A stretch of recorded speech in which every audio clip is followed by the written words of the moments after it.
কোটা আন্দোলন, সারা দেশে complete shutdown কর্মসূচি চলছে।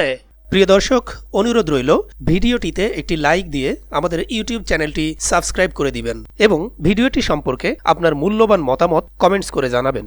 নিরাপদ ক্যাম্পাস নিশ্চিত ও এক দফা দাবিতে আজ বৃহস্পতিবার সারা দেশে কমপ্লিট শাটডাউন কর্মসূচি পালন করছে কোটা সংস্কারের দাবিতে আন্দোলনের প্ল্যাটফর্ম বৈষম্য বিরোধী ছাত্র আন্দোলন।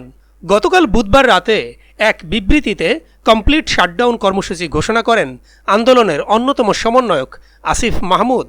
বিবৃতিতে আসিফ মাহমুদ বলেন, শিক্ষার্থীদের শান্তিপূর্ণ আন্দোলনে পুলিশ, বিজিবি, র্যাব, সোয়াটের ন্যাক্কারজনক হামলা, খুনের প্রতিবাদ, খুনিদের বিচার, সন্ত্রাসমুক্ত ক্যাম্পাস নিশ্চিত ও এক দফা দাবিতে 18 জুলাই সারা দেশে কমপ্লিট শাটডাউন ঘোষণা করছি।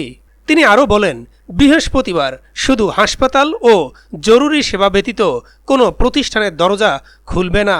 অ্যাম্বুলেন্স ব্যতীত সড়কে কোনো গাড়ি চলবে না।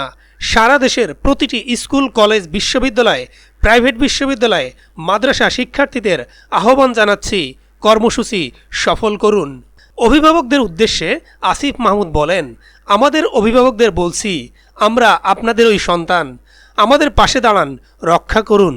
এই লড়াইটা শুধু ছাত্রদের নয়, দল মত নির্বিশেষে এদেশের আপামর জনসাধারণের।